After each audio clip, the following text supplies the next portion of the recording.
భారతదేశానికి స్వాతంత్రం వచ్చినా కూడా ఇప్పటికీ బ్రిటిష్ బానిస మనస్తత్వం కొంతమంది భారతీయుల్లో నరనరాన జీర్ణించుకుపోయింది. ఇప్పటికీ చాలా మంది భారతీయులు బ్రిటిష్ వాళ్ళు రావడం వల్లే భారతదేశానికి నాగరికత తెలిసిందని, బ్రిటిష్ వారి అభ్యుదయ భావాలను భారతీయులు ప్రవేశపెట్టడం ద్వారా భారతీయ స్త్రీలు ఉద్ధరించబడ్డారని, స్త్రీలకు పెద్దపీట వేసి అభివృద్ధి వైపు ప్రయాణించేలా బ్రిటిష్ వారే చేశారని, బ్రిటిష్ దోపిడీ దొంగలు భారతదేశానికి రాకుండా ఉంటే భారతదేశం అధపాతాళానికి పడిపోయి ఉండేదని, ఇలా మేధావుల ముసుగులో పనికిమాలిన వ్యాఖ్యలు చేసే బ్రిటిష్ వాడి అక్రమ సంతానం ఇంకా మన దేశంలో కనిపిస్తూ ఉంది. వారి కళ్ళ ముందు బ్రిటిష్ వాడు చేసిన దారుణాలు సాక్ష్యాధారాలతో కనిపిస్తున్నా కూడా వాటిని నమ్మడానికి మనస్కరించిన బ్రిటిష్ సంతతి భారతీయులకు ఈ సాక్ష్యాధారాలు అంకితం. బ్రిటిష్ దోపిడీదారులు భారతదేశంలో కొంత ప్రాంతాన్ని ఆక్రమించుకున్న తరువాత వాడి సైనికుల యొక్క శారీరక అవసరాలు తీర్చుకునేందుకు ఆధునిక సమాజం సిగ్గుపడే విధంగా భారతీయ స్త్రీలను వ్యభిచారులుగా మార్చి వారిని సెక్స్ బానిసలుగా ఉపయోగించుకున్నారనే విషయం బయటపడింది. బ్రిటిష్ వాడు మొట్టమొదటిసారిగా వ్యభిచారాన్ని చట్టబద్ధం చేసిన వాడుగా ఈ ప్రపంచంలో గుర్తింపు పొందాడు. 1898 సంవత్సరంలో Elizabeth W, Andrew Catherine C, Bushnell వంటి రచయితల ద్వారా రాయబడిన the queen's daughters of India అనే పుస్తకం ద్వారా భారతీయ స్త్రీలను ఎంత అగౌరవపరిచారో, 13 ఏళ్లు కూడా పూర్తిగా నిండని పసిపిల్లలని ఎంత ఘోరంగా హింసించేవారో, వ్యభిచారాన్ని అధికారికంగా ఎలా చట్టబద్ధం చేశారో స్పష్టంగా వివరించడం జరిగింది. బ్రిటిష్ సైనికులకి ఇంద్రియ భోగాలను అందించడం, అటువంటి భోగాల వల్ల వచ్చే వ్యాధుల నుండి అతడిని రక్షించడం కోసం రూపొందించబడిన వ్యవస్థను సాధారణంగా అంటువ్యాధుల చట్టాలు అని పిలుస్తారు. అయితే ఇది మిలిటరీ బేస్ నిబంధనల ప్రకారం నిర్వహించబడేది. బ్రిటిష్ వాడి ప్రతి సైనిక స్థావరంలో సుమారు 1000 మంది సైనికులు ఉండేవారు. వారితో పాటు 15 మంది స్థానిక భారతీయ మహిళలు ఉండేవారు. వారికి కేటాయించిన ఇల్లు లేదా గుడారాల్లో వారు నివసించేవారు. ఇలా నివసించే గుడారాలని లేదా ఇళ్లని చక్లాస్ అని పిలుస్తారు. ఈ మహిళలు బ్రిటిష్ సైనికులతో మాత్రమే సంబంధాలు పెట్టుకోవడానికి అనుమతించబడతారు. వీరికి మిలిటరీ మెజిస్ట్రేట్ ద్వారా లైసెన్స్ టికెట్లు కూడా జారీ చేయబడతాయి. చక్లా అనగా బ్రిటిష్ వ్యభిచార గృహం అని అర్థం. ప్రతి మిలిటరీ బేస్ లో ఒక జైలుతో పాటు ఒక హాస్పిటల్ కూడా ఉండేది. ఆరోగ్యం బాగాలేని స్త్రీలను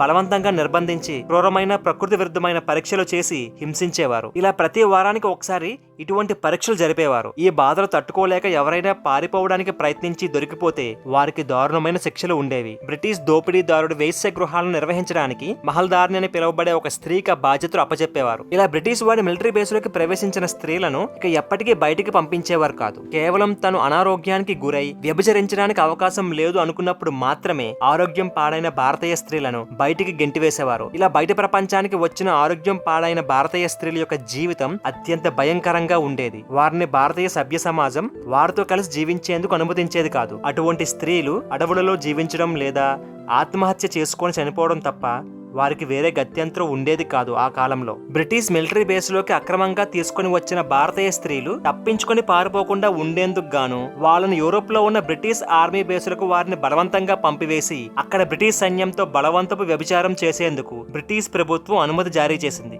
ఈ బ్రిటిష్ దోపిడీదారులు పసిపిల్లలను కూడా వదలకుండా వారితో నిర్బంధ వ్యభిచారం చేసేవారనే విషయం చెప్పడానికి కూడా చాలా బాధగా ఉంది. 6 ఏళ్ల వయసులో అనాథగా మిగిలిన ఒక చిన్న పాపని ఒక బ్రిటిష్ సైనికుడు తీసుకుని వెళ్లి 3 సంవత్సరాల పాటు తనతో ఉంచుకొని తన అవసరం తీరిపోయిన తర్వాత 11 ఏళ్ల వయసులో ఆ పిల్లని నిర్బంధ వ్యభిచారం చేసే బ్రిటిష్ అధికార వ్యభిచార మిలిటరీ బేస్ లో విడిచిపెట్టి వెళ్లిపోయాడు. ఇంకొక భారతీయ స్త్రీని ఉద్యోగం ఆశ చూపించి ఆమెని బ్రిటిష్ సైనికులకి అమ్మివేశారు. ఈ పుస్తక రచయితలు భారతదేశంలో ఉన్న బ్రిటిష్ వ్యభిచార మిలిటరీ బేస్ లను సందర్శించినప్పుడు అక్కడ ఉన్న స్త్రీలు వారిని సైగలతో పిలిచి తినేందుకు ఆహారం ఏదైనా ఇవ్వండి, ఈ బ్రిటిష్ సైనికులు కనీసం తినడానికి కూడా భోజనం పెట్టకుండా మాతో వ్యభిచారం చేస్తున్నారు అని ప్రాధేయపడితే వీళ్ళ దగ్గర తినే పదార్థాన్ని ఇస్తున్న విషయాన్ని గమనించిన అక్కడ బ్రిటిష్ సైనికుడు ఆ స్త్రీకి ఎటువంటి ఆహారం ఇవ్వవద్దు అంటూ నిర్బంధంగా మమ్మల్ని అక్కడి నుంచి పంపివేశాడంటూ ఈ పుస్తక రచయితలు తెలపడం జరిగింది. 10 సంవత్సరాల వయసు గల ఒక పాప 2 పిల్లల్ని ఎత్తుకొని బ్రిటిష్ వాడి నిర్బంధ వ్యభిచార ఆర్మీ బేస్ లో తిరుగుతూ ఈ పిల్లలకు తండ్రి ఎవరో కూడా చెప్పలేని స్థితిలో ఉన్న ఆ పాపను కూడా వదలకుండా బ్రిటిష్ కుక్కలు చేసిన అకృత్యాలను తలుచుకుంటే కన్నీళ్లు ఆగట్లేదు అంటూ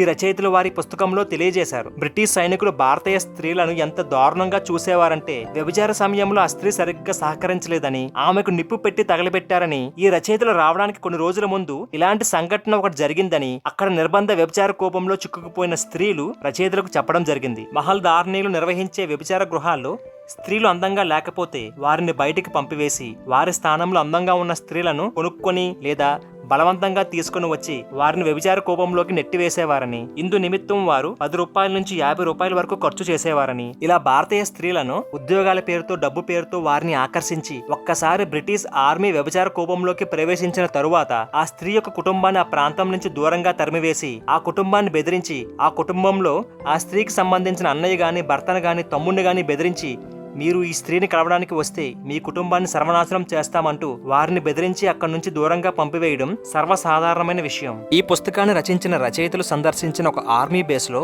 సుమారు 130 మంది బానిస వ్యభిచార భారతీయ స్త్రీలు ఉన్నారు. వాళ్ళని ఎత్తైన గోడలు ఉన్న ఒక గదిలో బంధించి 8 అడుగుల ఎత్తులో ఉన్న కిటికీలోంచి భోజనం వాళ్ళకి పడేసేవారు. వారి పారిపోకుండా సైనికులు కాపలా ఉండేవారు. అయితే మేము వెళ్లిన సమయంలో కాటి అని పిలువబడే ఒక స్త్రీకి 7 నెలల జైలు శిక్ష, 50 రూపాయల జరిమానా చెల్లించమని బ్రిటిష్ మిలిటరీ వ్యభిచార కోర్టు శిక్ష విధించింది. అందుకు కారణం ఆ స్త్రీ ఆ ప్రాంతం నుంచి పారిపోవడానికి ప్రయత్నించి దొరికిపోవడమే. తన చిన్నతనంలో ఉన్నప్పుడు ఒక బ్రిటిష్ సైనికుడు వారి ఇంటికి వచ్చి కాటిని చక్కగా చదువుకో అంటూ మంచి మాటలు చెప్పి తనని లోబడుచుకొని తనతో సహజీవనం చేసి తర్వాత ఆ స్త్రీని బ్రిటిష్ వ్యభిచార మిలిటరీ బేస్ అని పిలువబడే చక్లాకి అమ్మివేసి వ్యభిచార కోపంలోకి దించివేశాడు. అక్కడ ఉన్న భయంకరమైన వ్యభిచార చట్టాన్ని తెలుసుకున్న తర్వాత అక్కడ నుంచి పారిపోవాలని ప్రయత్నించి దొరికిపోయింది. బ్రిటిష్ వ్యభిచార మిలిటరీ బేస్ కు వచ్చే ఆడవారిలో చాలా మంది అనాథులు, మోసపోయిన వారు, అక్రమంగా తమ సొంత వారి చేతే అమ్మివేయబడిన వారితో పాటు ఆఫ్ఘనిస్తాన్ కు చెందిన ఒక స్త్రీ తన తండ్రి యుద్ధంలో చనిపోవడం వలన అనాథగా మిగిలిన తనని బ్రిటిష్ సైన్యం పట్టుకుని భారతదేశంలో ఉన్న వారి అధికారిక వ్యభిచార గృహంలోనికి తీసుకుని వచ్చారు. కరువు కాటకాలు ఉన్న ప్రాంతాల్లో పర్యటించి ఆ ప్రాంతంలో ఉన్న కొంతమంది స్త్రీలకు మాయమాటలు చెప్పి బ్రిటిష్ అధికారిక వ్యభిచార కోపాల్లోకి వారిని దింపేవారట. ఈ పుస్తక రచయితలు వాళ్ళ కళ్ళ ముందు జరిగిన సంఘటనని ఇలా వివరిస్తున్నారు. ఒకరోజు మార్కెట్ లో ఉండగా మహల్దార్ని తనకు ఇవ్వాల్సిన డబ్బులు ఒక స్త్రీ ఇవ్వలేదని ఆవిడని అడగ్గా ఆవిడ నీ అప్పును ఇప్పుడే క్షణాల్లో తీరుస్తానంటూ తను ఆశ్రయం ఇచ్చిన ఒక స్త్రీని బలవంతంగా మహల్దార్నికి అమ్మివేసింది. ఈ మహల్దార్ని ఆ స్త్రీని స్వీకరించడం ద్వారా ఆ మహిళ యొక్క అప్పును రద్దు చేసి తను కొనుక్కున్న ఈ స్త్రీని బ్రిటిష్ అధికారిక వ్యభిచార గృహంలోకి నెట్టివేసింది. 11 ఏళ్లకు పెళ్లై దాదాపు వెంటనే వితంతువుగా మారిన ఒక స్త్రీ 3 ఏళ్ల పాటు తన కుటుంబంతో గడిపిన తరువాత ఒక రోజు పోలీసులను చూసి భయపడి పారిపోతున్న తనని అరెస్టు చేసి బ్రిటిష్ వాళ్ళు బలవంతంగా బ్రిటిష్ వ్యభిచార గృహంలోకి తనని నెట్టివేశారు. 14 ఏళ్ల వయసులో ఒక స్త్రీని ఆమె భర్త కొట్టాడని ఆమె ఇంటి నుంచి పారిపోయింది. ఒక బ్రిటిష్ పోలీస్ ఆమెను పట్టుకొని లాక్ ఆసుపత్రికి పంపించాడు. అక్కడ నుంచి బ్రిటిష్ వ్యభిచార గృహంలోనికి ఆమెను బలవంతంగా తీసుకుని వచ్చేశారు. భర్త వదిలివేసిన ఒక స్త్రీని ఒక బ్రిటిష్ అధికారి తన బంగ్లాకి బలవంతంగా తీసుకుని వెళ్లి కొన్ని రోజులు నిర్బంధించి తరువాత తనని బ్రిటిష్ వ్యభిచార గృహంలోకి వదిలివేశాడు. ఒక కాశ్మీరీ మహిళను తన భర్త హింసలు పెడుతున్నాడని అది భరించలేకుండా ఉన్న సమయంలో ఆమెను తన భార్యగా చేసుకుంటానని హామీ ఇచ్చిన మరో వ్యక్తితో కలిసి పారిపోయింది. వాడు తనని బ్రిటిష్ వారికి డబ్బు కోసం తనని అమ్మివేశాడని చెప్పడం జరిగింది. కొన్ని సందర్భాలలో అర్ధరాత్రి పూట బ్రిటిష్ పోలీసులు భారతీయుల ఇంటి తలుపు తట్టి మీరు వ్యభిచారం చేస్తున్నారు అని అనుమానంగా ఉంది అంటూ అరెస్ట్ వారెంట్ చూపించి ఆ కుటుంబంలో ఉన్న స్త్రీలని బలవంతంగా తీసుకుని వెళ్లి వారిపైన లేనిపోని అభియోగాలు మోపి వారిని బ్రిటిష్ వ్యభిచార కోపంలోకి నెట్టివేసేవారు. బ్రిటిష్ సైనికుల దుర్మార్గాలకి బలైన వారిలో అన్ని కులాల వారు ఉన్నారు. వారిలో బ్రాహ్మణులు, వైశ్యులు, క్షత్రియ కన్యలు మొదలైన వారందరినీ బ్రిటిష్ ఆర్మీ బేస్ లో బంధించేవారు. వీరితో పాటు బ్రిటిష్ వారు పాలిస్తున్న ఇతర దేశాల్లో స్త్రీలను కూడా భారతదేశానికి రప్పించేవారు. వాళ్ళలో ఈజిప్షియన్లు, ఆఫ్ఘనిస్తాన్లు, యూదులు మొదలగు దేశాల నుంచి తీసుకొచ్చిన బానిస స్త్రీలందరినీ భారతదేశంలో నిర్బంధించి వారి చేత బలవంతపు వ్యభిచారం చేయించేవారు. రచయితలతో కొంతమంది స్త్రీలు చెప్పిన సంఘటనలు చాలా బాధాకరంగా ఉంటాయి. తమ రెజిమెంట్ లో ఉన్న సైనికులు చాలా చెడ్డవారని, వారు తమ దగ్గరకు వచ్చి డబ్బులు చెల్లించకపోగా తమ దగ్గర ఉన్న డబ్బులు దోచుకుపోయేవారని, ఎదిరించిన స్త్రీల యొక్క రొమ్ములు కత్తిరించి సజీవ దహనం చేసేవారని, ఇలాంటి సంఘటనలు జరుగుతున్న సమయంలోనే చాలా మంది స్త్రీలు అక్కడి నుంచి పారిపోవడం కూడా జరిగిందని భారతీయ స్త్రీల గురించి ఒక బ్రిటిష్ అధికారి ఇచ్చిన స్టేట్మెంట్ వింటే భారతదేశంలో ఉన్న స్త్రీలు ఇంగ్లాండ్ లో ఉన్న స్త్రీలలాగా వారిని ప్రలోభ పెట్టి మాయమాటలు చెప్పి వారిని వ్యభిచార వృత్తిలోకి దింపలేదంట. భారతదేశంలో స్త్రీలు తమంతట తాముగా ఈ వ్యభిచార కోపంలోకి వచ్చారని, తమకు ఇష్టమైన వ్యభిచారాన్ని చేస్తున్నారని భారతీయ స్త్రీలని తక్కువ చేసి మాట్లాడాడు. 1893లో బ్రిటిష్ ప్రత్యేక కమిషన్ నివేదిక ప్రకారం బ్రిటిష్ ఆర్మీ బేస్ లో ఉన్న భారతీయ వ్యభిచార స్త్రీలు 14 సంవత్సరాల నుంచి 16 సంవత్సరాల వయసు మధ్యలో ఉండేవారని, కొన్ని సందర్భాలలో 16 సంవత్సరాల వయసు కన్నా కొంచెం ఎక్కువ ఉన్న స్త్రీలు కూడా ఉండేవారని కమిషన్ నివేదికలో పేర్కొంది. డబ్ల్యూఎల్ఈస్ కేసీబీ అనే ఆర్మీ జనరల్ ప్రకారం 14 సంవత్సరాల వయసు కన్నా తక్కువ ఉన్న